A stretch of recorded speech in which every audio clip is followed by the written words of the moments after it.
and landfill vouchers, central glass collection, and the discount rate, trailer rates, and continued subscription rate and gas collections. As I mentioned, you want to try to adjust those increased costs.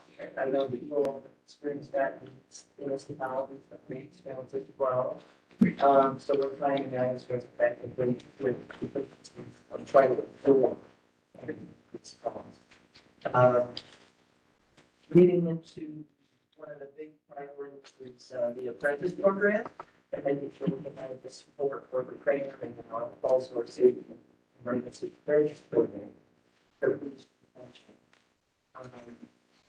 And then, of course, you all are familiar with the flood release.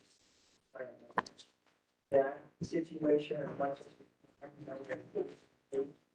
So we're making sure that we're in this possible. And we're in a new territory. That's what our fight is.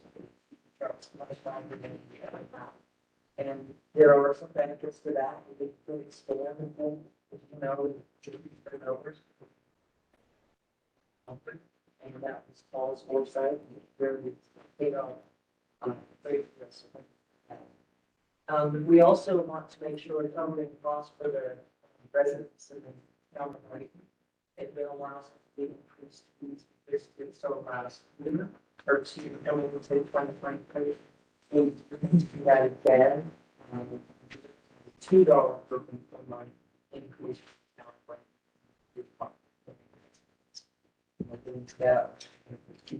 That's just basically trying to cover our costs. Just to remind everybody that in right install properly and those contact for the lease that's generated. And we do receive increased costs from the provider of that contact. So we might cover that as well. You'll scroll down, Renee, I appreciate it. We're getting to the personnel highlights. And as always, we consult with our compensation consultant department pretty well in fact. And looking at our four coming into 2024 and also a very increased employment. So Melissa looked at the markets that are out there. Steve, we talking at 5% increase. There's probably 10 or 4% forward with performance. And there it is for that there. And then by saving months. But Melissa came in and said 5% minimum, 1.5. She came here just last month and talked about how we're making out that already. They're like this year. So I'm going to move up, where she would recommend the 5 and 5.5%. I'm asking for a 6% forward, 4% for the forward. And that additional 1% is roughly 90 to 100,000 for the benefits. Just looking at that one additional percent. That's it. And then the 2%, first will be employee that comes to federal successful applications. But like I said, the proper rate, the supervisor or executive decision, so 25, members are focused on that 2%. So you get that 25 under the 8,000, and then especially the 2,000. And then we want to, of course, those who are seasonal attempts at their own spread. For retention. And just so I know online, everybody, can you hear me? I just want to test the sound. I know that there were some folks, just making sure. Yes, I can hear you, but about 75% of it's muffled. 75% of it's mumbled. Oh. Muffled or mumbled, yeah. Oh. Okay. If I speak up, does that help? Perfect. Okay. Let me get some more water. Use your air. Okay. We can. Yep. Okay. Stand by, we're gonna move some equipment and hopefully not.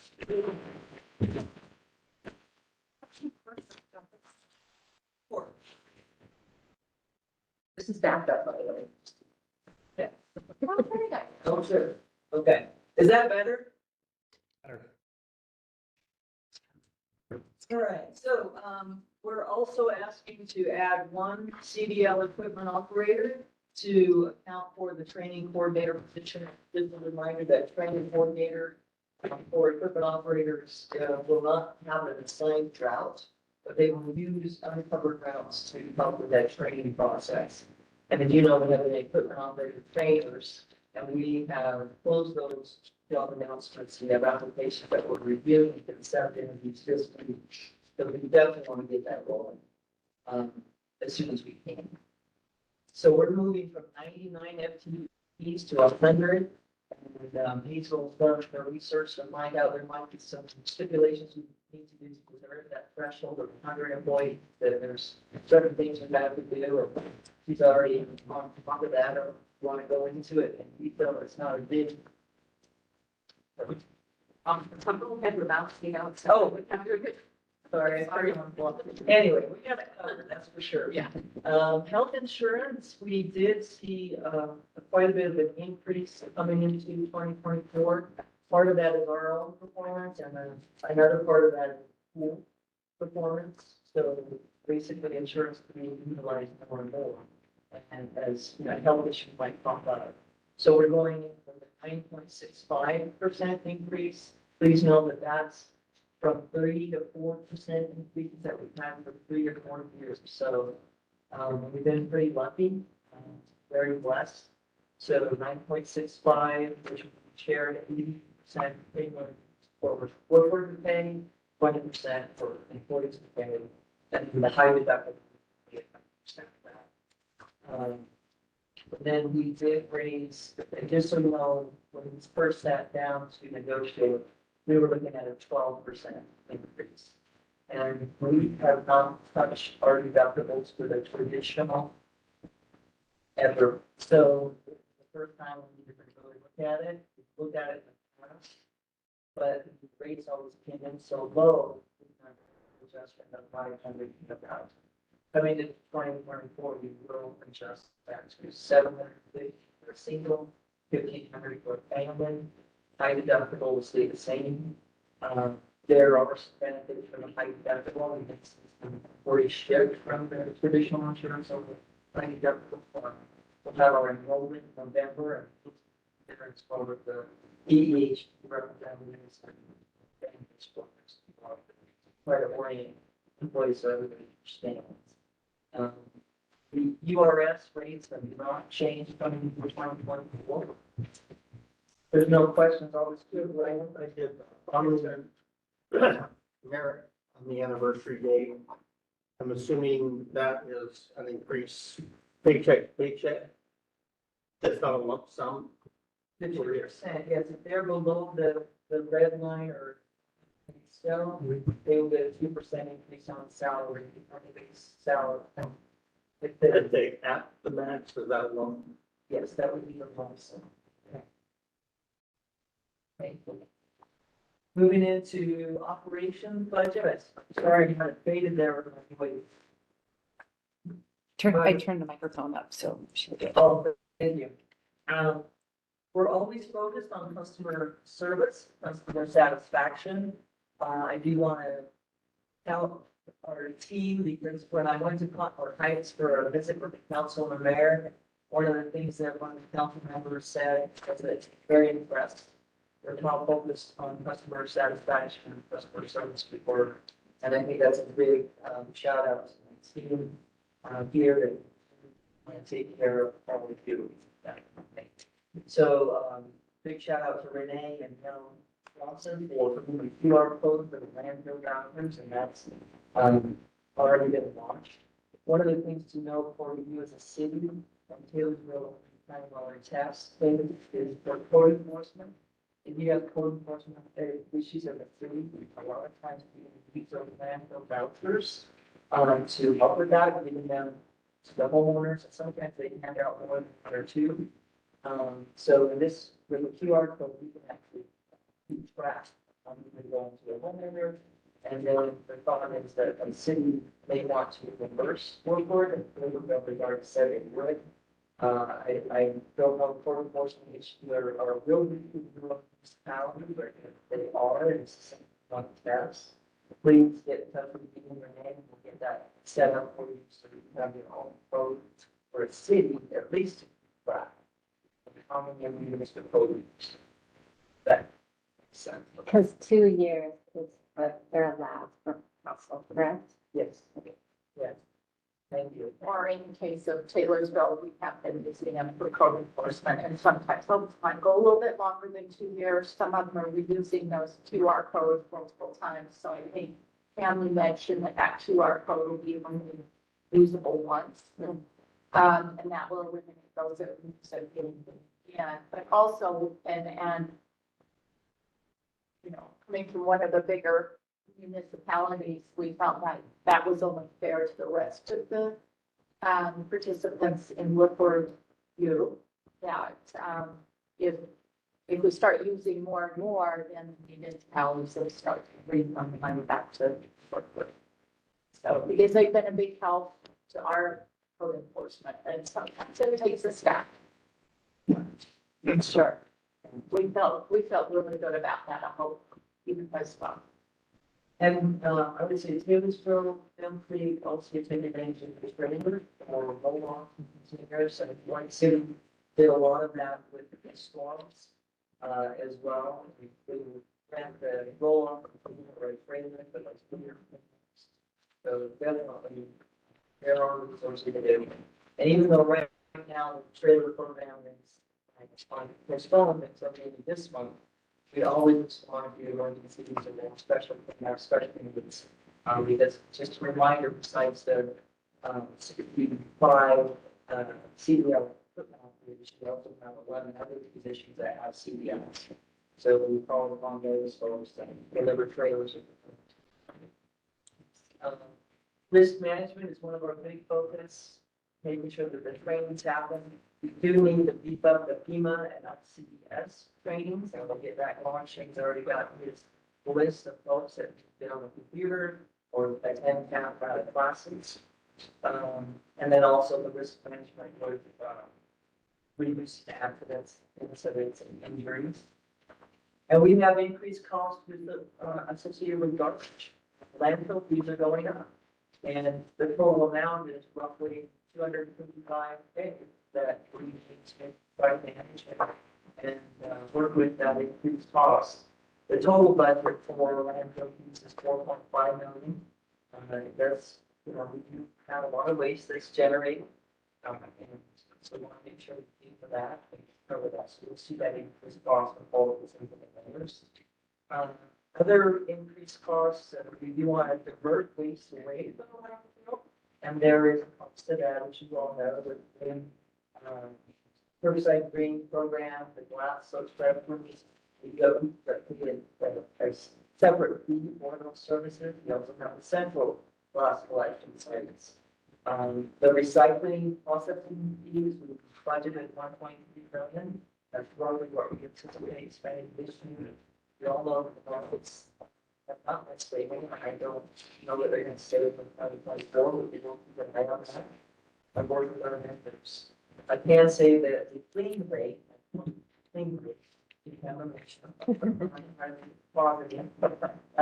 is in the high 80% right now. So I want to shout out to Hannah and the quality assurance officers,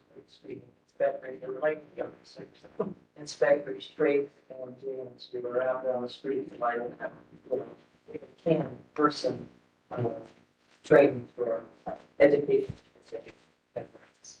And they're also on site to do the sample sorts. And making sure that, you know, quantities that are being pulled out from educate our things like this, people in there that shouldn't.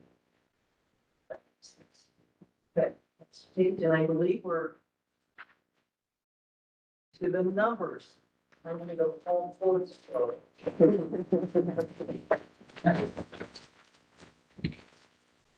Good morning, everyone. This is the actual numbers for 2024. I just wanted to go through this sheet that's up on the screen right now and talk about it just a minute. Actual 2022 Those are our audited numbers for fiscal year 2022. And so our fiscal year ends with January 1st through December 31st. So those are actual numbers in 2022. And then we have what our adopted budget was in 2023. That's in the next column over. And then the third column over to the right, it's titled Estimated Current Year 2023. That's what we're estimating and forecasting for this year as far as our expenses go and our revenues. And when we look at that, it's kind of interesting. I mean, we'll be revenues less expenses approximately break. And when you look at the total expenses and then what our total budgeted expenses are, and we're getting a little closer this year. And so, and this is an estimate, so it could really go either way, but what I'm talking about right there is total expenses for 2023 estimated right now is 25.6 million. And our budget's just a little under 26 million. And so that's close since I've been here, you know, we're getting close there. And then also there's some things, I talked about this before, but I'll mention it again. We do not get the adjustment from URS for the pension until February. And that's been a benefit on this the last few years. It can swing the other way. So we'll keep everyone updated where we're at on this, but it's something we need to watch. When you're looking at that, some of the things that have gone up when you look from the prior year, actually there are several things that have gone up from the prior year, but personnel expenses, fuel and maintenance is up. Also, disposal fees are up a little. I think they're going to pick up more this coming year than what happens. Recycling fees were up significantly. And so when we look at that, a lot of our base costs that have a lot of volume. And so for the budget, the preliminary budget for 2024, that's the fourth column over there. We projected 24.9 million charges for services, and then non-operating revenues, 652,000. And going down personnel expenses, Pam talked about a piece of those, proposing a 4%, they call it 2% merit, but then also the other benefits, you know, in conjunction with those, for example, pension or those type of things, when we have higher wages. Also the insurance, health insurance has increased 9.65%. Fuel we estimated a 14% increase for the budget versus what we're estimating this year. Maintenance, about 8% increase, which those are fairly significant numbers, but that's what we're seeing too. You know, this past year, we're pretty close to that, so we're running to about 12%. Maintenance is about 7%. They seem, I mean, I look at them and they seem high, but we forget about, that's what we need to do. And then Pam talked about the disposal fees, they're up 6%, just right around 6%. And then you're really across the board, $2 up and down, different locations. Going down, talked about recycling fees at 65 which ton. And then go down through there and see the other I'm categories. gonna ask you if recycling, do you feel like that's gonna be okay? Because it would be budgeted less than what we're estimating where it's going this year. Yeah. Well, we talked about that and back and forth, and I don't know, I think we're just anticipating a little bit of a decrease, but I don't know for sure. We see the chart and it's all over the place, so I don't know for sure. We did the opt on other people in the eyes. We did with Rocky Mountain Recycling, got some input from them, you know, probably pretty interesting. At least find out where it's expected to decrease. It's pretty much the same, what we're gonna see this year, basically about 65 numbers a time. But what I heard from them also is in the fall. Last fall, we experienced a high, and it just went really down. But now anticipating that, what does that mean? It is a crystal ball. Right? If the life could, $70 a ton, I don't. That's the curve there, but so far we haven't had any budget adjustments, but like Paul said, this year, really close. Yeah.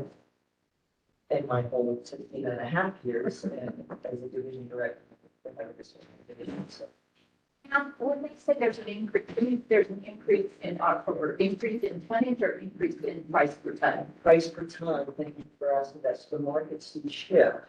Once the paper mills get all their product, then there is a slowdown in the market, so there is a higher cost for us to pay for the leaders and so forth to be brought back. Metals generally hold a steady value throughout the year. Plastics can vary. Right now, Rocky Mountain Recycling and Wilson all have both reported that plastics are kind of unique right now. What that means, in the past, there was a kind of a steady for the, I probably say the wrong quantity, H.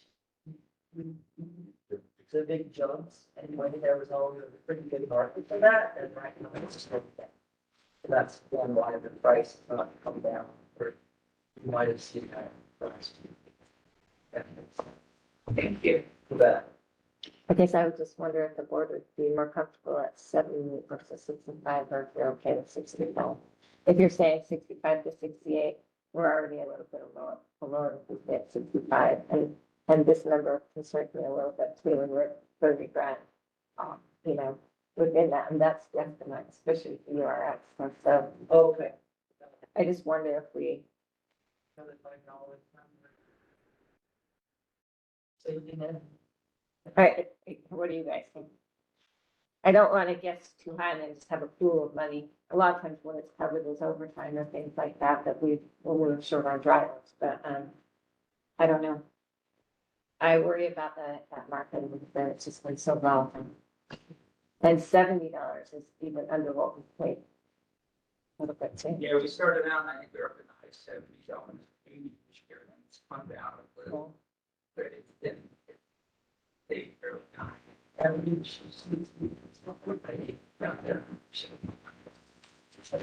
Maybe people that are finding if that's the direction from the board. Yes, I just want, what do you guys think? Better safe than sorry. Unless there's anyone that feels differently. I guess a little bit more conservative on that number until we kind of, we'll have it up for a little bit. Yeah, it is. Yeah.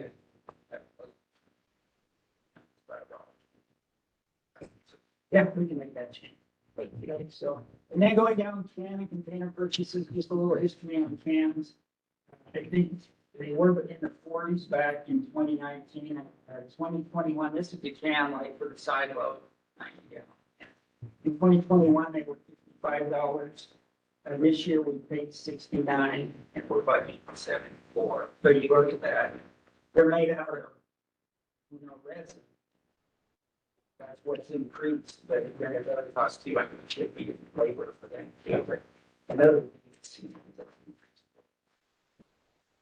And then going down through here, the truck lease, that's the trucks we lease from. Public Works for scrap. And then going down through, the other category is really postage, banking, printing, telephone, computer software support, everything has a lot of different items in that, and the mixture there. And now we have depreciation and interest expense. So we want to talk about capital expenditures. And I had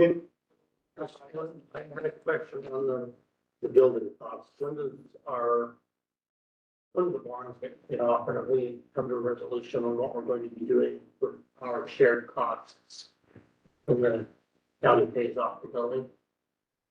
And my understanding that the bond was paid this year, or will be paid next. I can't- I know that we're getting close. Yeah, but we did a new local specifically for renting the space and then the shared space as well. So the rent, basically rent the house, so to speak, and then we paid the chiller on top of that. And there's always a portion of the bond before when did we change it to? I have to pull out that agreement. I don't think I have a copy of it, but I certainly grab one. But it actually, interlocal with that rent piece, that's the ban at the time. And I just can't quite remember. I think this year, yeah, I know that it's early negotiations in 2026. 2027. Because I think it expired in 2028, I hold my memory, so No, I could be off by a year. I mean, it's still, yeah, no, I mean, it's still going up, but I understood.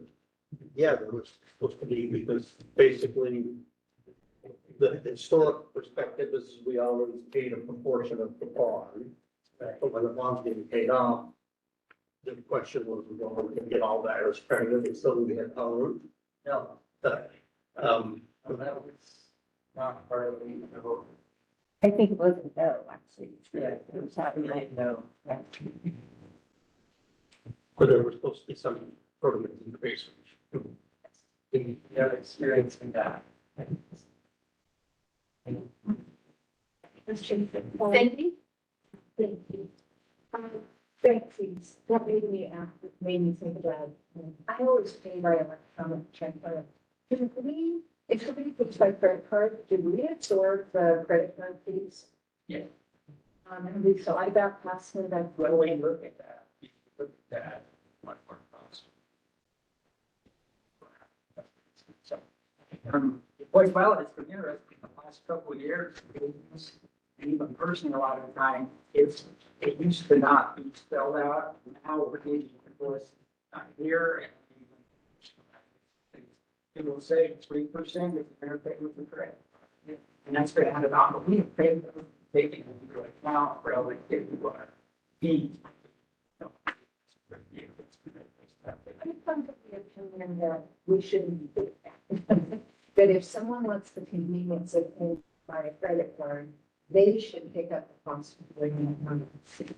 And so we would just change that and say, where we are taking on fees for them, for the payer. And it increased, obviously increases their amount of money. And we've been working with that $300,000 in, new revenue or. So something to think about. It hasn't been a simple process to come around to do that. We've had to do some programming, some software costs and programming, whatever. But, it's maybe something to consider. Why should we do that? Why should Perhaps the next meeting, if you could bring numbers as far as percent of people using.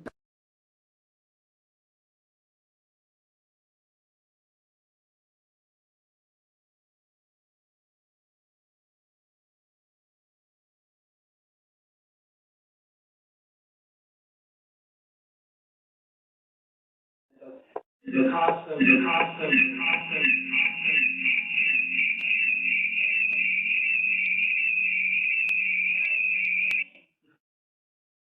There we go.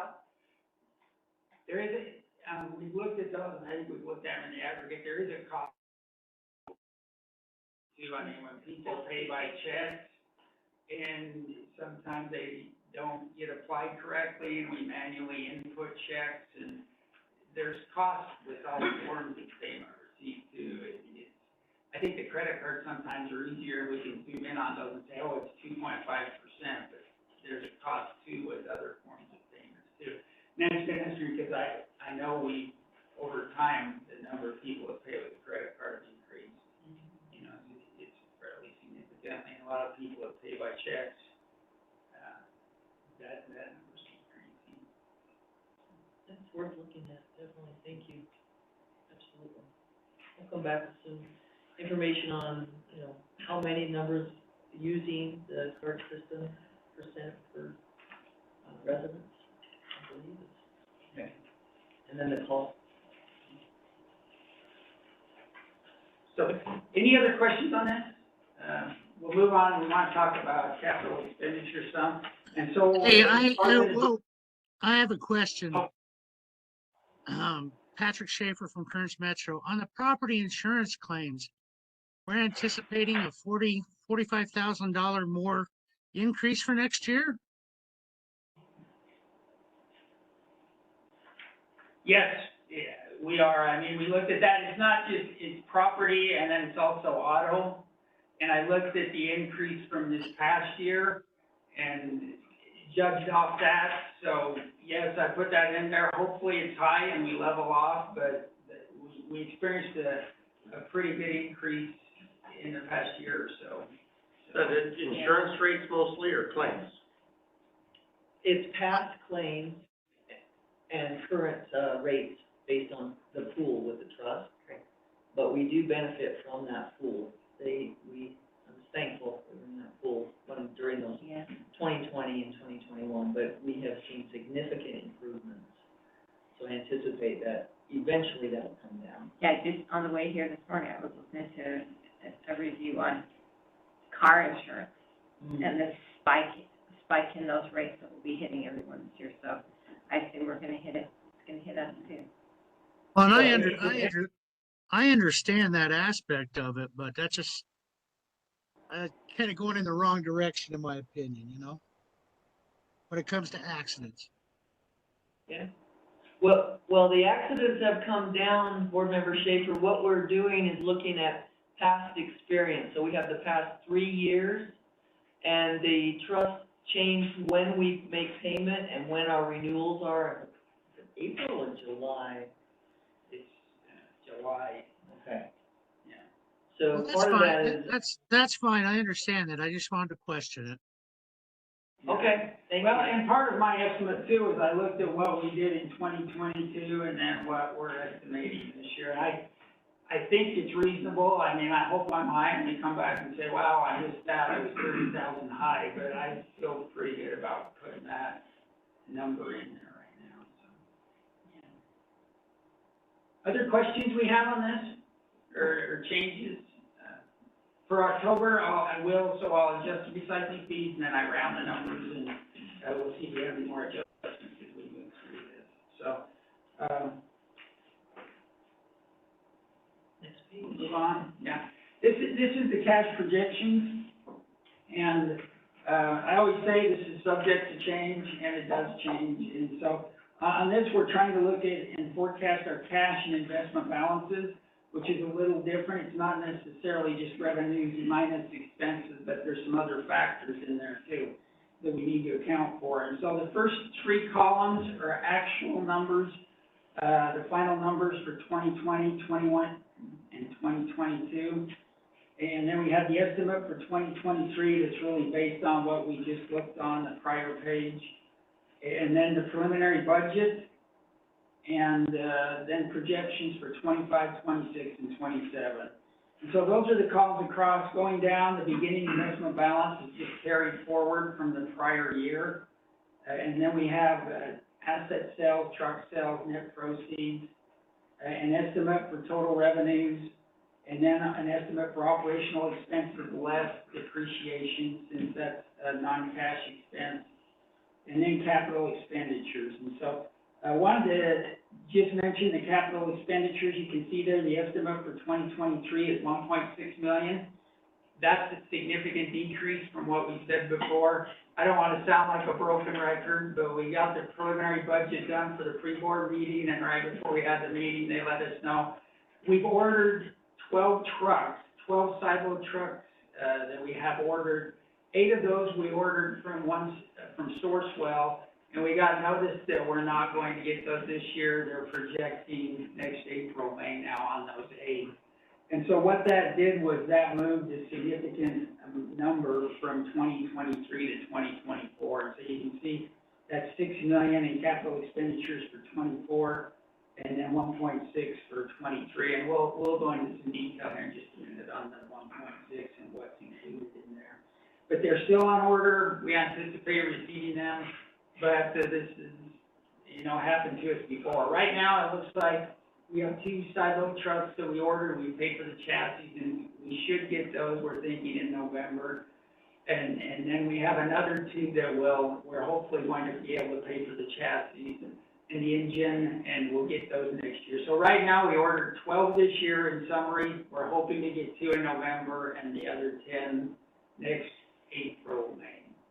From what we're told, subject to change, so, but that's where we're at. And so, and as Pam mentioned, we made a conscious decision to keep a few trucks, and I think our first purpose was to keep them and look at the maintenance and try to get some history, because we've been selling them at 5 to 6 years, And the value we're getting when we were selling them, I didn't think was that strong, if we could keep them and compare versus maintenance, but it's really turned out good with this, that we kept some additional trucks, those older trucks, and it's helped us out. And so we do want new trucks, and hopefully we'll get those,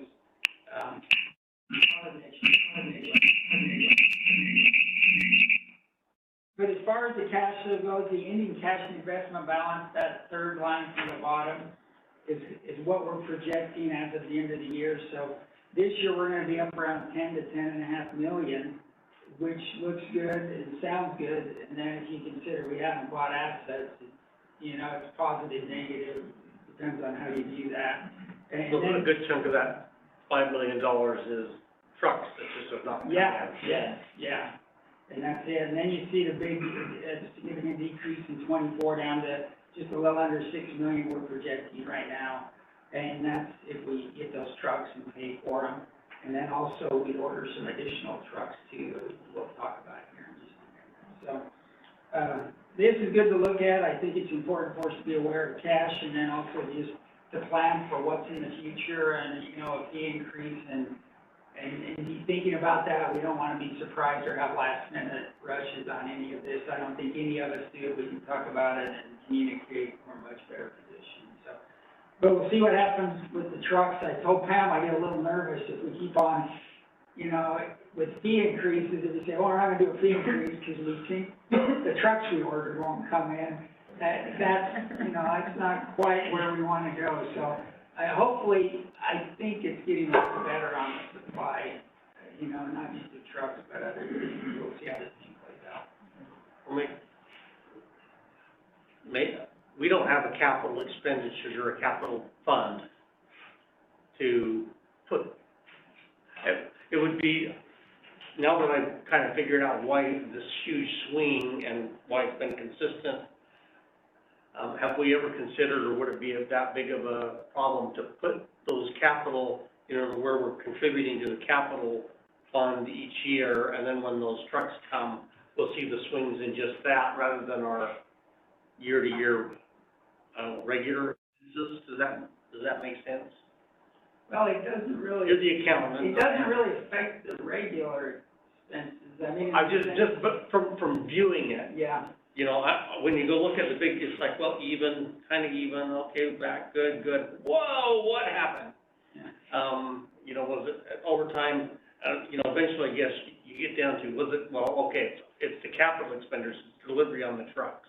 Well, and that's part of it. I mean, like we said, the other expenses have gone up significantly too. So I think we just try to be transparent and say, this is where we're at and where we're headed. We have one thing we've tried to do with that cash is manage it better as far as what we're keeping in those accounts where we're getting over 5% interest now. So, I mean, we could earmark it and segregate it. I don't know if it would really, I mean, we'd still get the same interest on it.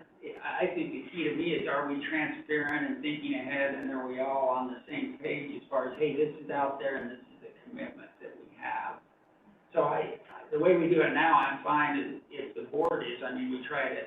It was kind of a question to the board of whether that one might make, because I guess I kind of see them as different, type of thing, especially when you've got the capital, you know, when we've been consistent, you know, okay, we'll get 5 or 6 or 7 trucks this year, and that keeps going, then it kind of keeps you all, and it helps you looking at your year-over-year budgets.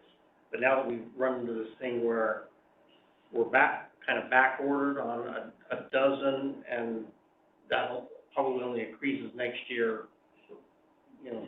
Would you want to have an lined item, the truck fund, or? Well, I mean, you have a capital projects fund Right. probably in your city that just kind of just separates that out from the general. We'd have to check on that too. I don't know on the accounting. I mean, I know what you're talking about it, and cities do that. We are an enterprise fund. And so I don't know if you have an enterprise fund, if you can segregate out another capital projects fund. And so we'd have to check on that. We'll leave that to the chair and vice chair to come up with what looks best. Yeah. Well, and we do on the detail have a capital expenditures line item. And when you go, whoa, how come we're 680 and then we're 5 million this year? But it is detailed out on the capital expenditures line item. Just drill down. Madam Vice Chair, Eric, Board Member Harding has his hand up. Board Member Yes, Barney? Thank you. I have a similar question as it relates to capital expenditures. And my question is, in 2022 and 2021, we seem pretty flat and pretty even. I'd like to see 18 and 19s to see where they were there. I understand the back order of trucks and getting that taken care of through 2023, and I assume mostly 2024 and a chunk of 2025 is anticipated for that as well. But I'm questioning why we're projecting 3.9 for 2026 and 2027 as if that looks like the new standard yearly capital expenditure as when things stabilize. That seems like a big jump to me if we look at 2020 to 2021 as, $30,000 increase between those 2 years. And then we skip 3 years and all of a sudden we're up $1 million more.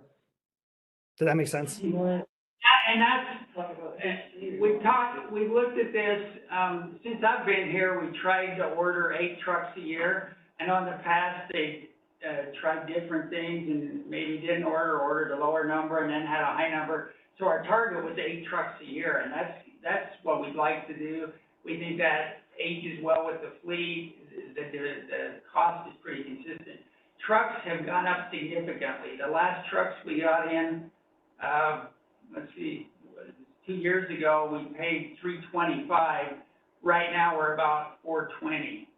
And so we picked up $100,000 per truck, and that's even going forward, if you project out 3 to 5%, that's why you're seeing that increase there, is really the direct increased cost of a side load truck. And so I can't remember, it wasn't that many years ago, and it was 200 and something thousand, I can't remember the year, but like I said, we're up to 420 right now, and we'll see what happens with this, if it slows down or not, but that's why the increase, and I think our target, and let's purchase a set number, at least target every year, and so there's that demand on cash, and then also from a fleet side, we're getting new trucks in our fleet, and I think it kind of balances things out. I would not want to not purchase trucks on purpose for 3 years and then buy 25 trucks. I don't know if it's a great move, and then explaining that, and I think this way we're consistent. You're right, it's increased significantly, but that's the cost in the world where we're at. So doing some back of the napkin math, based on the pricing you just gave us on trucks, there's been a 22% increase in the cost of a truck. If I do a 22% increase in capital expenditures from 2021 to 2025, I come up with 3.4 million, not 3.9, not 4.02. Yeah, and there's a couple other trucks in there too, and we'll talk about that. Why don't we, maybe let's go to the capital expenditure budget, because that will show some of this. But we are projecting, there's other trucks we use, not just side load trucks. We have light duty trucks, and those are like F-350s. We use those. Also, we're looking at hook lift trucks, and then also trucks for our CAN program. And we have 3 of those right now, and they are very, very old. And so there's other trucks in there too. It's not just side load trucks. Does that answer your question, Eric? Yes, I was assuming we were just doing regular maintenance of our fleet, not adding to the fleet. And so here, this is what we have for 2024, and this kind of helps show, how we came up with that number, but also some increased costs. And so for 2024, we wanted to pick up, assuming we got the 12 trucks, we thought, hey, let's order 4 for 2024. And so we would like to order 4. Those are budgeted at $438,000 per truck. And so, and our asset manager, Andy King, did talk with the vendor about those. That price can change, but it's an increase again, from $415 to $420 up to $438. But we have 4 of those trucks for the budget, 3 light duty trucks at about $71,000 a piece, and then 1 hook lift truck for scrap at $180,000, 1 cab over truck, container delivery and repair for $72,000. On the cab over trucks, we have not purchased any of those since I've been here, and every one we have, I think, they have a lot of miles. They're getting up there, so we really need to start looking at changing those out. And then the other piece that really is, increases that number is the carryover from 2023, 2 side load truck bodies, and then also 8 side load trucks at $425,000 apiece. So that's how we came up with the $6,017,000, and then also some of those trucks we order, or those type of trucks we order in future years too, and so that's why it's not just the side load trucks on the budget.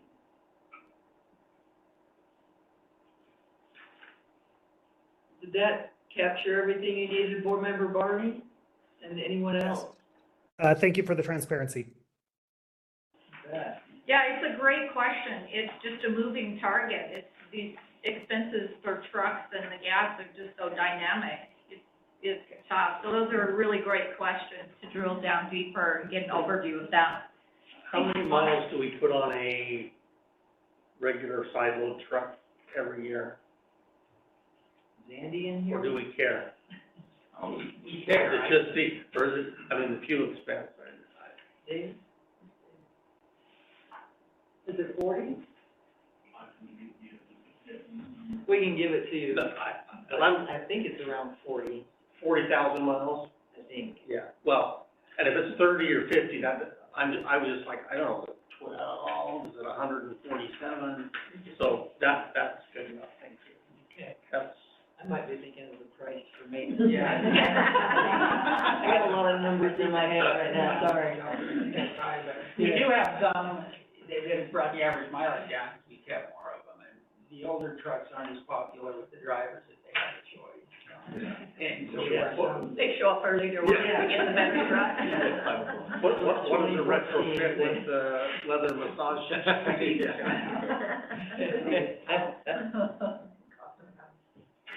You jump back to the expense. Our pie, our colored pie. Yeah, the pie. Yeah. Just briefly, Yeah, I just wanted to have this illustration up because this really tells the story of where our costing centers are. So, we're a service provider, so personnel is gonna be our highest. We need to take care of our people so we can deliver the service.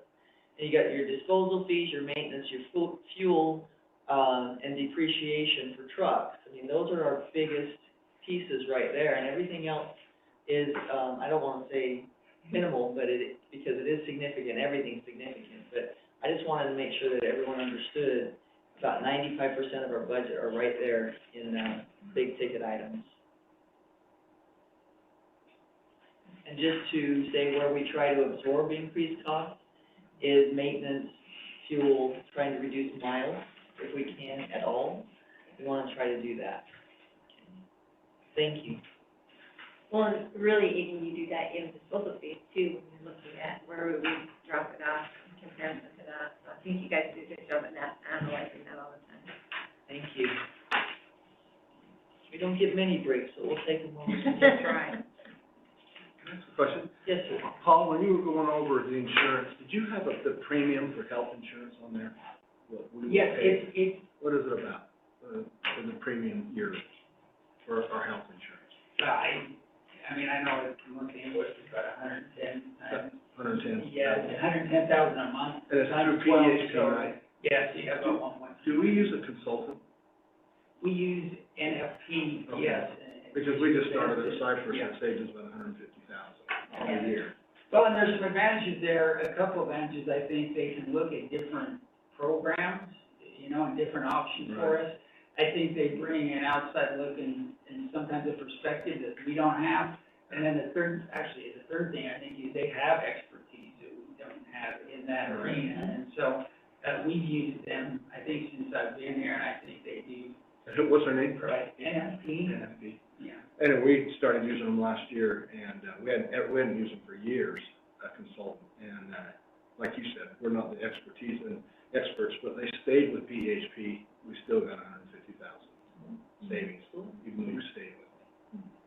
Yeah, with PHP, Pam put it up, and I just, to be honest, that 9.65 was a little high for me, and I anticipate things, but the last 3 years, we've been about 3 to 3.5%, and I was thinking 7, 8. So, And so we look at that 1 year, and to me, you gotta take it in context of over time. it'll drop. And when I look at that, and in the last 3 years, I've been pleasantly surprised. This year, I was unpleasantly surprised. But I think we have to look in the context, the big picture, and what's happened historically. Because 9.65 is high, That's what I- but 3.5% is really good.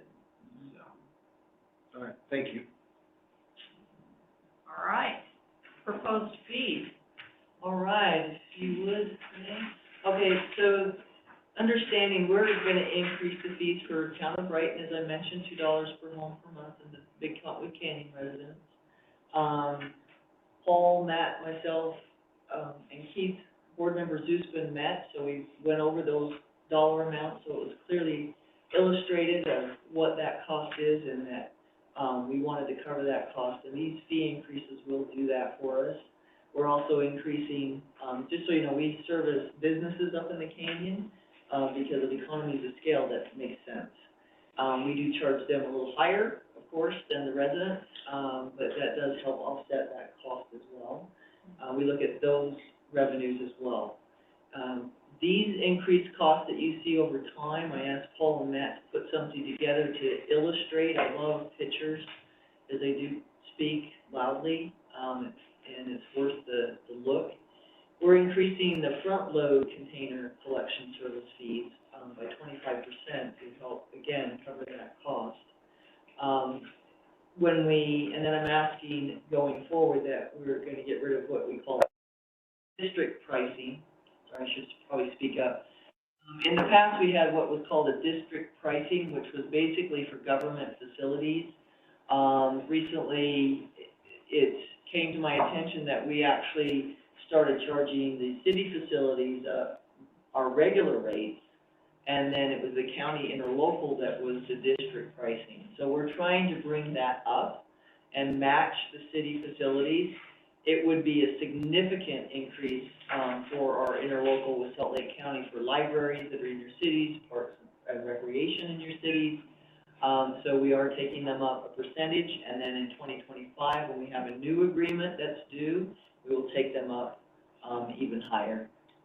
It's late in the year, they've already got their budgets submitted, and I've been reaching out, and folks are a little shocked at the percent increase that some of them will be experiencing. So, questions about that, if you want to scroll down, Renee? Yes, sir. I just have a smart comment, so I'll keep it to myself. So, this is the fee schedule itself, and it will be adopted along with the budget, tentatively next month, and then in November after the public hearing, is what we would be asking for. If there's... It's a good thing it's very tiny to read. That print is small. Discourages looking at. And we would have put whatever was increased in red, but you can see that that would have done a lot of bleeding. Any questions on this general fee schedule? Okay, move ahead. All right. Do you want me to roll? Keep rolling. This is my Keep rolling. This is my monthly general manager's report for September. Yeah, that is John Olive, and we recently had our summer picnic. We normally have that in August, but we were a little short-staffed, and it was very hot, so we waited till September. It was a great time had by all, and there was a burger eating contest, and I'm still not sure if John Olive won or Matt Ferguson won. So. Did they come back to work the next day? Yes, I was a little glazed over, but they did come back to work. Okay. So also, just the top picture, we had 3 events that took place on August 26th, I think it was. And that's Trace Sondra that was out at the Copperton Township Days with the side load truck, educating about recycling. I did put on that picture on the bottom with Fred, who I see constantly polishing his truck. And I just thought that was so impressive. I wanted you to see how dedicated our people are. Fred's not the only one, I just happened to capture him at that time. Yeah, very good. So you know our mission is to provide sustainable, quality, and integrated waste and recycling collection services for the health and safety of our community. And again, because not everything fits in the can is why we have the different variety of services. And our vision is to have a sustainable organization that provides for the welfare of our community. And our top three or four goals: customer satisfaction, good achievement with employee satisfaction, and then balancing environmental and financial stewardships. Keep rolling there, Renee. Just briefly, staffing. I can say that we are fully staffed with equipment operator vacancies that have been filled. We still have the 5 apprentice program positions that we will hire for.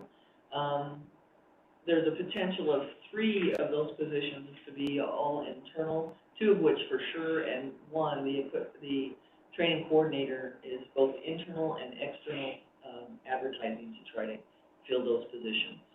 So you have our new hires on the right, great employees. I mentioned to Board Chair Barbieri that Joe came in and was so thankful. Joe Rail came in, was very thankful, went around just thanking everyone that, and I said, you are so welcome and thank you for being here.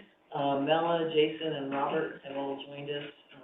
Robert is our first from Yellow Trucking to join us. So we do have a candidate that has swapped over from long haul. Awesome. Yeah.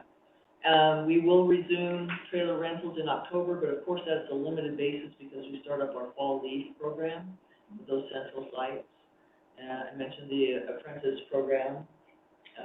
Accomplishments, we did receive that I mentioned this last month, but it's just over $10,000 from the Utah Local Governments Trust for our good performance coming into 2023. It's a big shout out to Shane Norris, our Safety and Emergency Preparedness Coordinator. Just presence is everything, and having that face-to-face conversation, education with drivers. I think it was one of our more, I don't want to say surly, but maybe I should, drivers that talked to Shane and just said, you know, thank you. He's usually very quiet in meetings, this driver, maybe a little grumpy, but he went up to Shane after the meeting and said, thank you so much. This means the world. And so every time I see this driver in the meetings now, I almost see a smile. So I think that's progress. It's a huge huzzah moment. Yeah, very cool. Yeah, really cool. Team Appreciation Awards. I want to shout out to the scrap team. They have won more of those monthly team awards than they have in the past. I think part of that is the team. I think another part of that is not stressing them so much of too many containers that they have to try to go too fast to get those out for delivery. And then with the board's suggestion, we beefed up the years of service. We added 1 through 4 years. Well, we had 1 and 3, and so we went ahead and added 2 and 4 to those. And once we put those dollar amounts in, with 1 year being 100, and then we bumped up as we went, there were 2 employees that were at their 20-year mark that they were elated that they got $2,000 incentive award for their 20 years of dedicated service. It was one of those, and everybody in the audience, once we gave these out in the recognition committee, or excuse me, the meeting, the celebration that we do once a month was just, I can't even describe it, but it was pretty cool. Anyway, so thank you for that suggestion. And then surplus property. This is one I wanted to make sure I brought to your attention for transparency. I talked to Rachel Anderson, our legal counsel, and I just wanted to make sure that you as a board are okay with this direction, is that I do want to surplus 2 light-duty trucks that have not been used because of the changes with scrap, and one of them has not even been started since March. And the other one's been sitting as well. I don't like idle equipment sitting, so the thought is to surplus that. If ever anything changed back with scrap and we needed a ground crew again to go out there in the light-duty trucks, we could always add that to our capital purchases during that year. but we're not anticipating, well, especially in '24, I think you understand, we just can't go back to the old way. And then the other thing is the roll-off containers. If we sell 10 of those, surplus 10 of those, we'll still have 113. So right now there's 123 containers available for scrap specifically, and we have to store them. And even during the season, we're storing quite a few. So I would like to surplus 10 of those. I don't know what the market will bear, but we'll put them out to the auction company, and Andy King, our asset manager, is working with the people out there to try to get the best dollar we can for all of that. So if you're okay with that direction, that's where I want to head. Any comments? I am trucks are high right now, so if I buy from now, they're High, high. a good time. Yeah. Okay. Scrap stat. Oh, I like that. Okay. All right, so I know that there's been questions about how did we do with each of the municipalities, how many containers did we deliver, and so forth. So I have these statistics for you, and always the big question is, what did that waiting list look like? We do have cancellations, as you know. So you see the number of homes there on the left, the number of days that we were in your municipality. That is actually delivery days. Is that correct, Stephanie? I'll make sure I have that correct. The other column is number of reservations requested. And please note that these are the ones that we can keep track of. They've actually made the request, and we either have got them a container or they're on the waiting list. And Some then people who went to the website and found out it was full. and just dropped off, right? We can't keep track of those folks. But these are the ones that we can log on or log in and keep track of. The total receiving containers is the next column. The number requested that were canceled, and then you can see the percent canceled. The wait list not accommodated, then you see the percentage next to that. Wait list not accommodated with compared to total homes. Is what that percentage is based on. But you can see the wait list. I think there was a board member, Shelton, that asked specifically about the wait list that we were still able to accommodate. And that's a big zero. So anyway, there's your stats there. And then down below we have Immigration Canyon, Town of Brighton, that we do differently with the trailer reservation. Each resident has the availability of one per year. Well, I should say they have, it's open one trailer per resident, based on what's available. That's a better frame, maybe. So, first come, first served. Yeah. Same as the container program. So you can see those numbers there. Any questions on that? I know it's a bit to absorb. We're in Kearns right now, so that's why those stats are not there. There's nothing else, I'll just keep rolling. Sorry, Pam, this is Eric. Yes. I'm looking at the percent waitlisted, not accommodated column, and noticing that Magna's is significantly higher than everybody else's. I don't know if that's just that Magna has a higher demand for this, which is what it appears to be.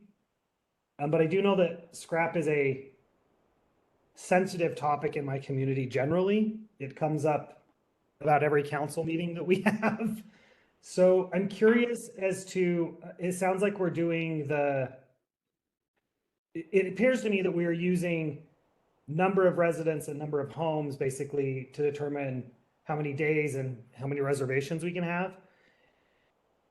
But does that always line up to the demand? I guess is my question.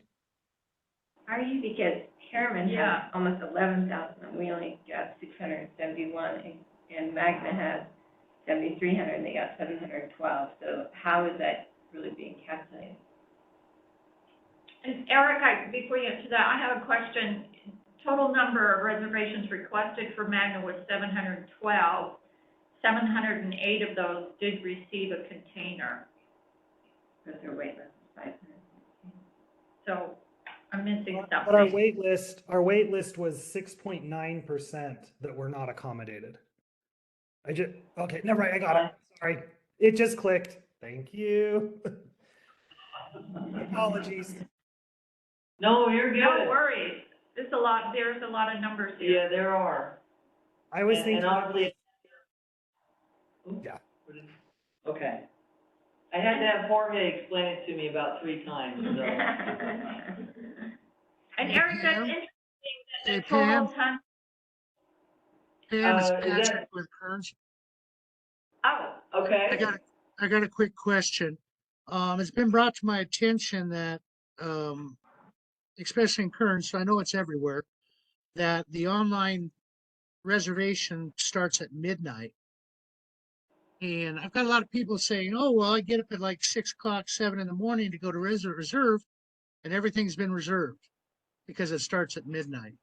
Is there a reasoning behind that? I just want to kind of clarify that. And this is I Tom think from that- Mill Creek. I've also heard complaints about that.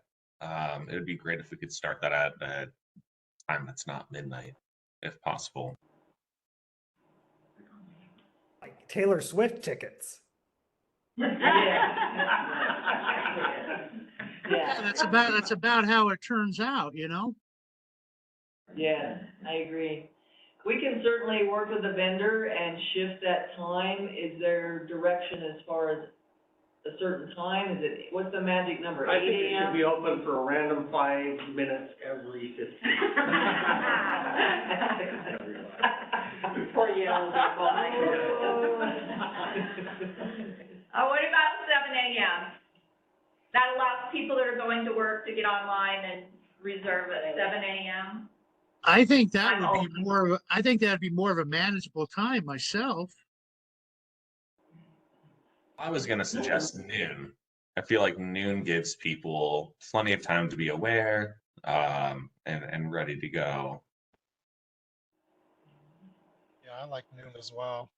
Yeah, noon would Right. probably work too. Yeah, noon would probably work a lot better. If we can, I'd like to have Renee speak to that because it is a vendor, go ahead. We can actually, Go ahead. set the time when we can make the calendar available. The one item that comes to mind, and, you know, you can pipe into our customer service managers here, is if we open the calendar at noon, what's gonna happen on that day is all morning, we're gonna get tons of phone calls. Well, why isn't the calendar open? What's going on? You know, so it's, I mean, from the second we get in on opening day, I mean, Gail's here at 7 a.m. checking emails, chats, and it's just nonstop.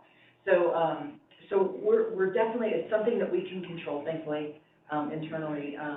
So we can set it for whatever time. I just remind the board that we're looking at saving cost per interaction, you know, so the more that we can. Thank you. Yeah, the more that we can, you know, point the folks to the website better. And if we start at 3 a.m., 6 a.m., 7 a.m., we can do that, and we can schedule that, but just be aware of phone calls that we get. Good point. Workload volume. And I assume it's at midnight because that's when the day starts. Yeah, Exactly. Yeah. and you probably haven't put a time that the calendar opens up. If you put it opens up on March 12th, you don't put it as March 12th at 10 a.m. or noon or. Right, we just say the day, and it's midnight on the day. So if we are gonna do something, I'm a night owl, so, you know, midnight's easy for me, because that's just the night before. Right. But, I mean, if we do change to a time specific, then I think that you probably need to make sure that that's on there. There's gonna be some people who are gonna miss whatever you put out there, just naturally, but yeah, if you say it's gonna be, you know, the calendar comes up at this particular time, just like Swifties, they'll all line up 5 or 10 or 15 minutes before the actual time and start to try to do it. And the first, we tried 8 a.m., because that was something that we had communicated on the postcard. We said, okay, let's try this. And then folks started getting confused. They were going on earlier. They're like, well, why can't I, it's on the web. Why can't I, you know, reserve it? Today's the day. So that's when we're like, okay, midnight feels like the best. Anything to interject, you know, or? No, I just feel like in like midnight, my focus too is I feel like if we do it like at 7, it will tie up also the website, so I think we run a chance of that crashing. But also it just reduces, I think, the phone calls when you're doing it at midnight, because not everyone is doing it all at once. So people have a tendency to do it slower, pay more attention to it, so there's less questions, they're not in a hurry because it just opened at 8 and now you have more people than at midnight.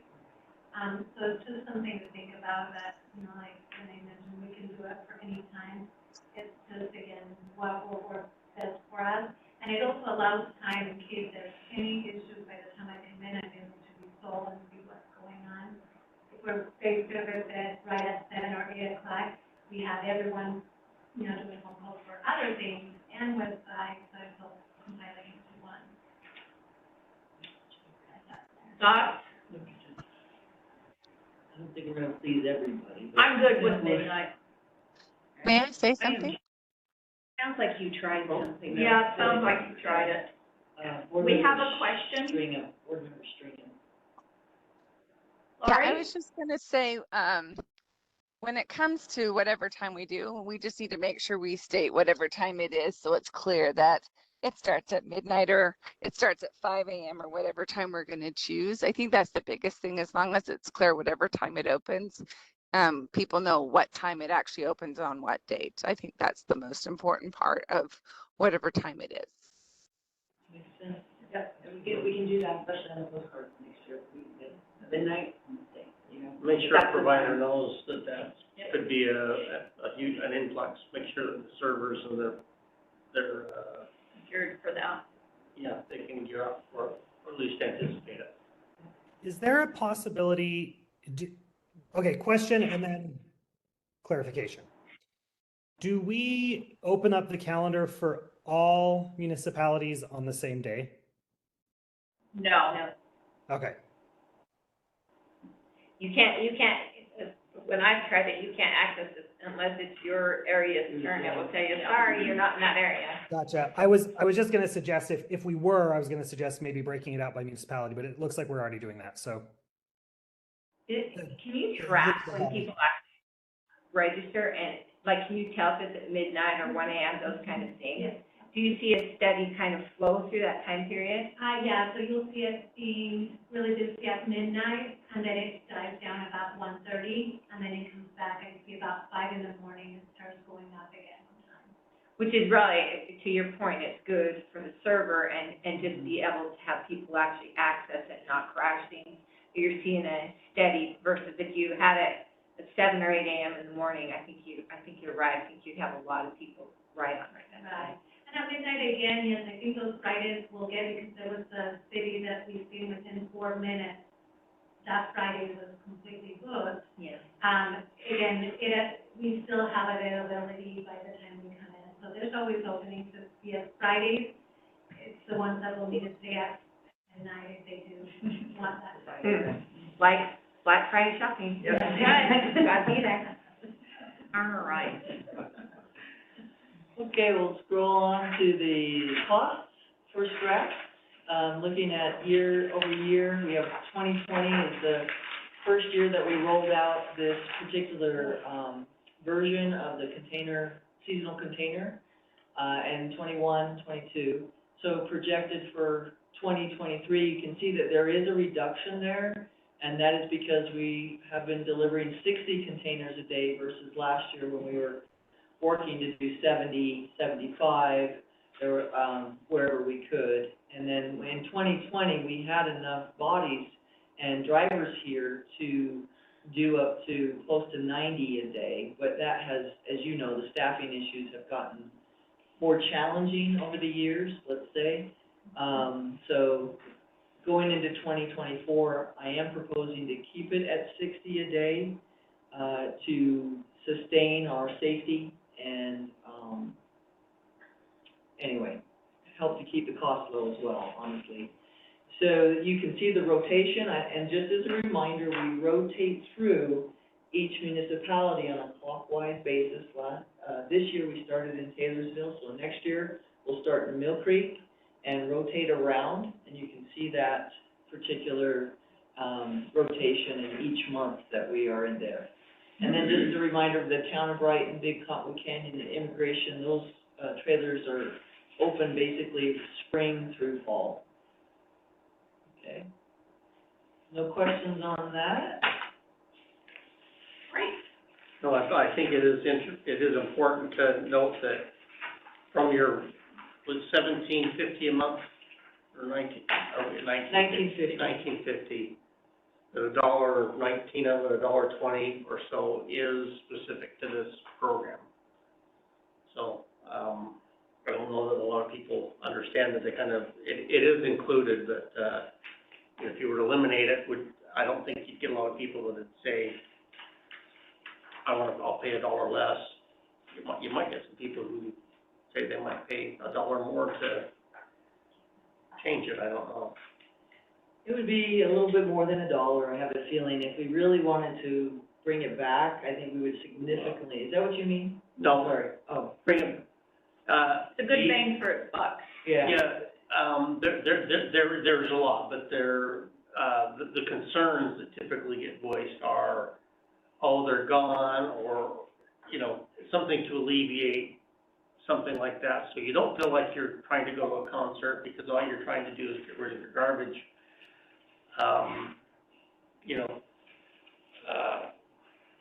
Whether that's, more FTEs to handle the issue on a longer term basis, or equipment or whatever. I'm sure that's out there, but it's, people have enjoyed this service forever and ever and ever. I think that they like it. It's one of the things that sets Woodford apart. And I don't know we're all willing to go the route of having stuff down the streets, but maybe it works. But Sandy is getting some kudos for that. Yeah. But I don't see that really as something that Woodford's geared to handle. So, but yeah, I think us being aware that that's kind of the cost out of that monthly fee is good information to have. Okay, our survey results. It is a preliminary, because it's still open through the end of this week. I want to shout out to Renee for sending this to me, and I plugged it in quickly this morning. So this is as of yesterday, and the survey was launched, as you may know, just a reminder, on September 17th. We did push it out via email, express bill pay, and we saw a significant increase once we did that. Right now we have, 4,460 responses that have resulted in the list that you have there. So 93% overall satisfaction with the services themselves, the recycling services. 93% of the respondents stated that recycling is important to them, and 83% are confident that we have some room to grow there. 83% are confident about what can go in the can, and then we have some ways there that our respondents and our customers, feel like we can get the word out to them even more. We do have some room to grow on our website, trying to get people to visit that a little bit more and see it as a resource. So there's some opportunity there. And we see some opportunity with Facebook, and I know that there are generational changes with Facebook. I know my generation loves Facebook still, but maybe not everybody else does. So we can, and team can explore other avenues other than TikTok. We know that one's off. So, and that's fine. We'll figure it out. I'm confident in our bright folks coming up with something. And then for support for weekly recycling, we have 94% so far that support the weekly recycling. And then so far, there are 1,828 comments, which is 41% of the respondents. As far as the recycling services, they feel, let me make sure I get this right. Most comment was regarding recycling included wanting to know more about recycling process and feel more confident that recycling, services really do happen. Just so you know, there were quite a few comments about, so I won't skip the plastic, but I think there's still some confusion about plastics out there. And there were, comments about the scrap, basically saying they want it throughout the year, take it back to the old way. I don't know that, I didn't see the numbers on those particular comments, but I can come back with more data and more specifics. I think we'd all like it to go back to the way it was. So I'm not surprised by those comments, so. And then, no, I was just thinking about that, if we were at 80 containers, now we're at 60 containers, but we're not at 60 containers because we're not getting enough people that want it. It's because we live in a reality that says we can't hire enough drivers to deal with that. And so we could run it to 120 containers, but it wouldn't matter if you only can get enough drivers to do 60 containers. We have to make decisions based on the world in which we live. And that's really, I believe, the labor market that we're faced with. So it doesn't do any good to say, yeah, we're gonna dump out and then have a bunch of accidents because we have too few drivers and too many containers. So anyway, there's my rant. I do want to, I'm just sorry, I want to thank you all for your support, because I know it was really hard to fathom the change back in 2020 for those of you that were on the board, and then going forward in that harsh reality of we can't go back. So I want to thank you for the support. And then I think Board Member Barney has a question or comment. Board Member Martin? More of a comment. I think we're going on a couple of years now with this modified program, and we're continuing to get frustrated feedback. And I think maybe it's time to be transparent in a more deliberate way with our constituents. Is there a possibility that in the next billing or notification that Woodford sends out, whether that's the email or the print, that we just provide the information? We just break it down and say, look, this is what it was, this is what it cost, this is what it took, this is where we're at today, this is why it's not feasible, it doesn't make sense financially, we don't have the drivers. I think that might go a long way to stemming this PR issue that we continue to see year over year with this program.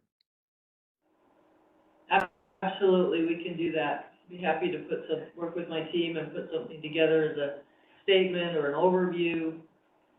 Absolutely, thank you. On this survey, do we ask them where they're from? Yes, and I don't have that stat in here, but we'll. I was just curious, some of these first ones, like, if it's data that they can pull or compile to see if maybe, if recycling is more important, has a higher satisfaction rate as areas that tend to have cleaner ones or not. Okay. Or whether there is, where, how many are more confident in what goes on there, whether that actually translates to reality. Does that make sense? Mm-hmm. That's something you should be able to get from that data, whether that's easy to get. It would just be easy to see if it's just a flat, we're confused everywhere and it doesn't have any, but if it is a particular area that is See if there's a less correlation in confident, what you're. then maybe that helps you Identify. focus an area to work on it as opposed to going to all 86,000. Yes, absolutely. I also noticed, Renee, on this, is that it went out as an email as express bill pay, and then when you clicked on it, it was very tiny, light letters down the bottom that said Wasatch Front West Recycling. And I get a lot of these surveys that are, I think, spam or not applicable to me, and click, delete. If there's somewhere, I don't know if we could do it in the email address itself, but at least when they click on it, Wasatch Front Recycling in big letters.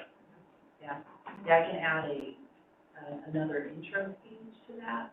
You know, these words, maybe it's just our logo, the very first thing you see, and then you The go to title, the next page. and then maybe not even go to the next page, because if you click on it, you could see that it says Wasatch Front and a survey, and it only takes a couple of, I think it says something that's very quick, and then they click and go. Okay, yeah, for sure. Just a thought.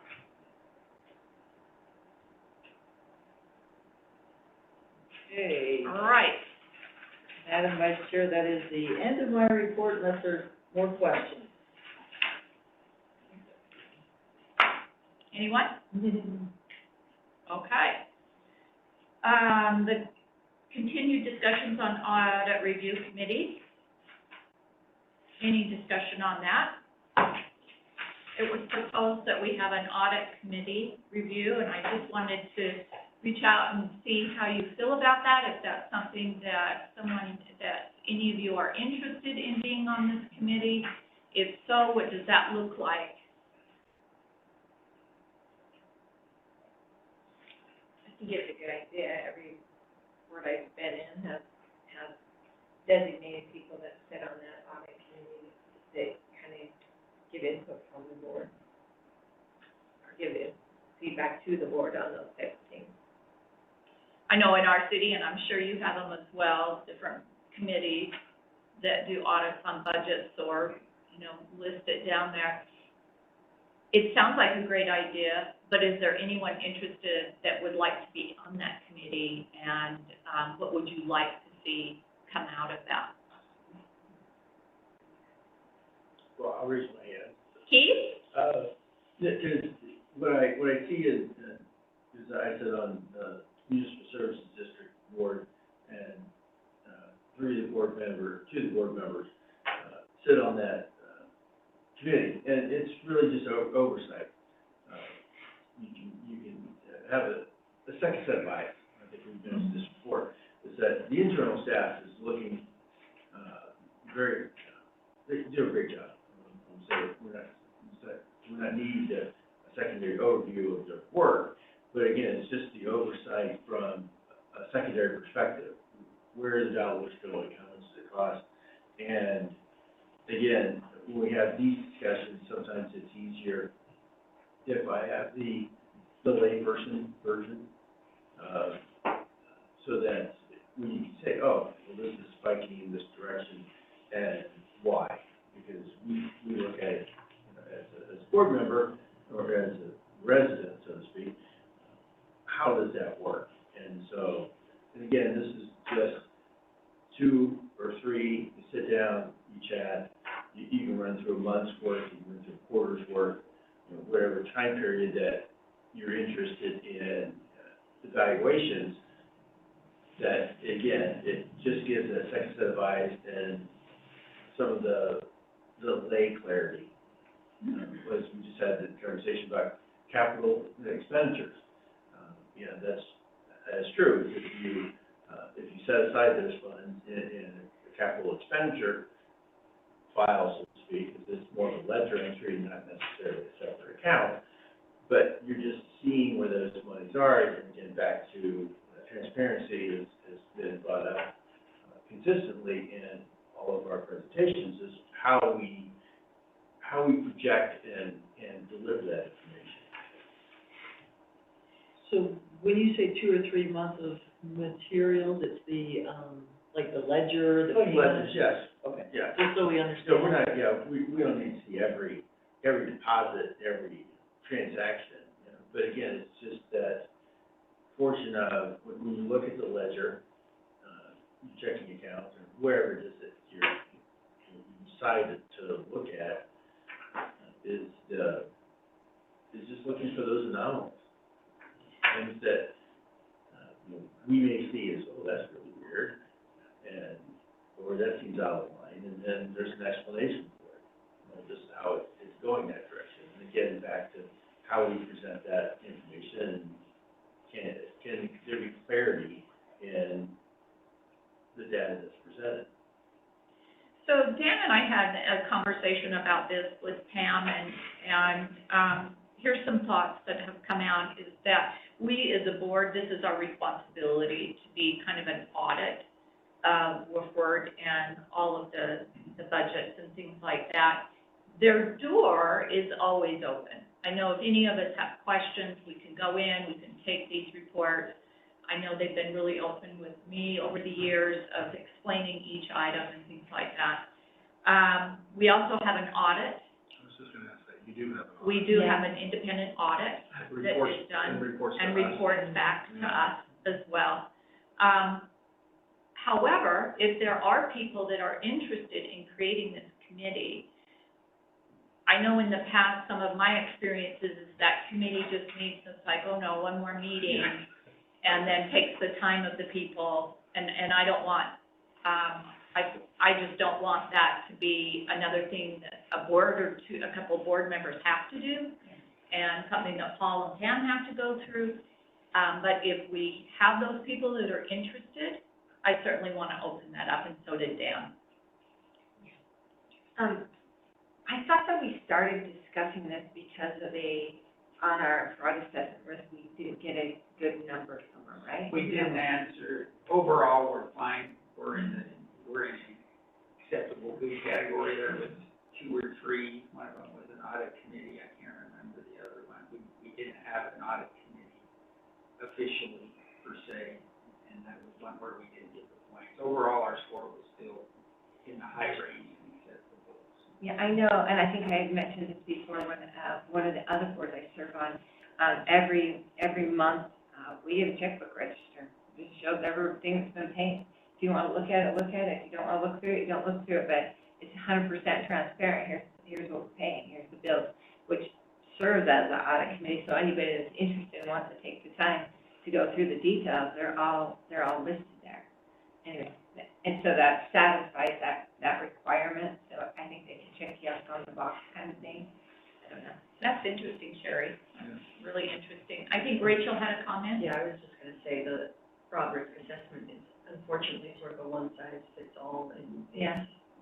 I have some qualms with it because it does ask some questions that are just flat out not applicable to a lot of the districts I represent, and so we grappled with how do we answer that question, because it's not really fair for us not to get the points on something that doesn't apply to us. I'm not saying that this question necessarily is that, but Yeah.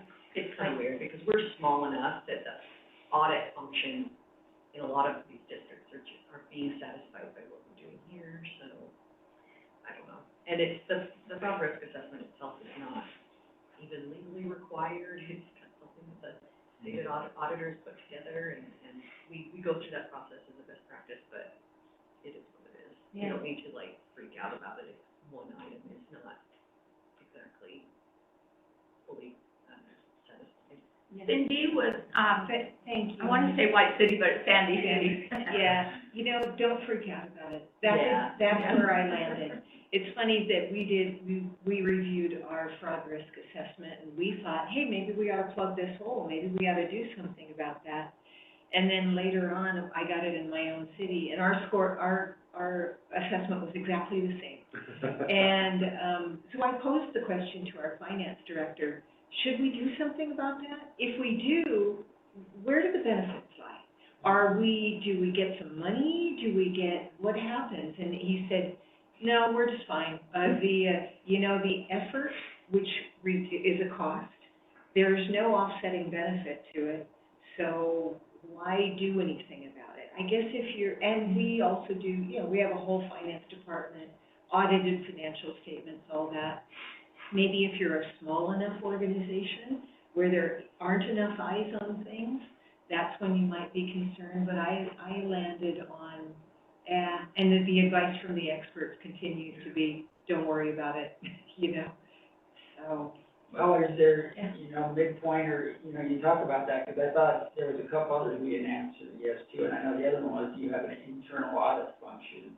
And that's really an internal audit function for large organizations, like Salt Lake County or the state.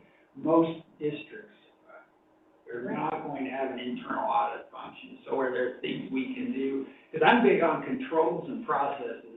My concern is, do we add value with this? And what risk are we trying to address? But I think we all, are aware of what's the controls, what's the processes, what's the transparency. But it's just interesting because there's other questions that I'll bet none of the districts, very few districts answer yes to. So I think you ought to look at it in context. Yeah, I have one district that does not have employees, and one of the questions is about, I don't remember, the employee policy or something. It's like, how do we have employees? I said, just check the box, because like, yeah, we do. We satisfy everything required for employees. Because I'm like, I want to get the points. I'm like, yeah, we are completely 100% up to standards on employee matters for the 0 employees that we have. Sherry, and I guess just back to your point that if all it's doing is creating extra meetings for staff and extra meetings for an extra committee, and it's actually costing money because it's taking time off of staff's time, but we don't see any kind of a benefit because if we see that progress assessment go up, there's no benefit at all. We're already high. Yeah, we were high. Yeah, we were high. And we did, and I'm not saying to minimize it, because I think there are some areas, we had one case here that it came up and we answered it no, and we implemented something, and I think internally, and I think that's added value. Yeah. And so I'm always, let's look at this and see, but I think it's good to look at things and say, what's the benefits, what's the risk, you know, what path do we want to go down? And there's always the ability to deep-dive as a board or a board member also. You're like, I'm not getting this, how are you spending this much money on this? There's always the opportunity to come in and get the finite details on all that, right? Yeah. And I don't mean to dissuade either, it's just, if you're gonna do it, it should be worthwhile, and the board members who do it should be engaged, and that's just not been my experience, is the boards that I have seen it happen. It's just been another meeting, like you said, and they come and they get the same presentation and just got like here, you know, and then they don't ask any further questions, and it just felt like we're just doing that twice now. But if people are doing it and they're engaged, then that's great. It's just, yeah, I wonder, do our insurance costs go down? Does our bond rating go up? What happens? Nothing. So, yeah. Any other comments? I encourage any of you that if you do have more questions about what's presented here or any other aspect of what WFWRD does, is to just call, make an appointment, and come on in. I know I have, and had some fun going out on tours and answered a lot of really good questions here. If let's address this in 3 to 6 months. If people feel like that there is truly a need for an audit committee, we can go down that road. But it sounds at this time that it might just be on a one-on-one basis. Any other comments? No, I think it's important for board members to understand that that is the role, and they can do, and the staff should be accommodating if it starts to get to the point where it's too deep or too hard, then it maybe needs to come back to the board to find out, is this a way that we want to expend staff resources to get to the answers that are being asked? Because sometimes it can just be too much. But for, on a regular basis, yeah, someone coming in, I really need to understand this. I mean, and I've spent my time on the phone or, you know, with Pam in her office going over those details. And I would expect that if I'm getting too far into the weeds, because we are not the executive part of this, we're legislators, part of this thing, that she would let us know. She would let me know, but that can be, I mean, ultimately, if it's important enough, it can come back here and it's like, this is an answer that we need to have, and if that, you know, and the board can give that direction. Thank you, Scott. That's really good advice. Well, if there's, as we go, if we do a quarterly financial report, and if there's more information you'd like to see in there, we certainly could add it in. I just need to know what that would look like, what would you like presented, if that helps. Okay. All right. No closed session is needed, so we'll just take a motion to adjourn. Oh, I forgot one. Board member Shelton, did you want to bring up your other business? No, I'll save that for next month. I haven't had time to talk to our council deeper about that topic, so. Okay, and if you'd like me to, I'm happy to attend your work session. Yep. Okay. Thanks. Thank you, board member. Brett? When we have this scheduled, it always shows like 9 to 10, and so they're always scheduling me stuff at 10:15, and I'm an hour late for something. So it seems like you go from 9 to 11 normally, more. Is that truer? I think it's been 9 to 10:30. Okay, can we? What I've seen, but Can we put that on there, and then that'll help me Cause I can't do it myself, right, cause you guys calendar it? Yeah, Katarina can go in and extend. Is that okay? Okay, you did for each, okay, yeah, I got it, great. Awesome. If you could do it for 2 hours, if you want that break. I'd like 3. Put in travel time. Do we could?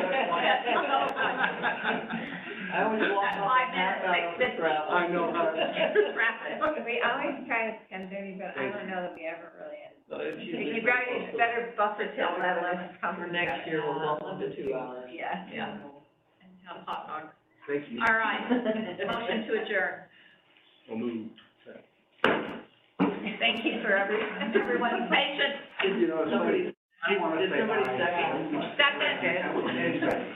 Brett, Brett. Can you second?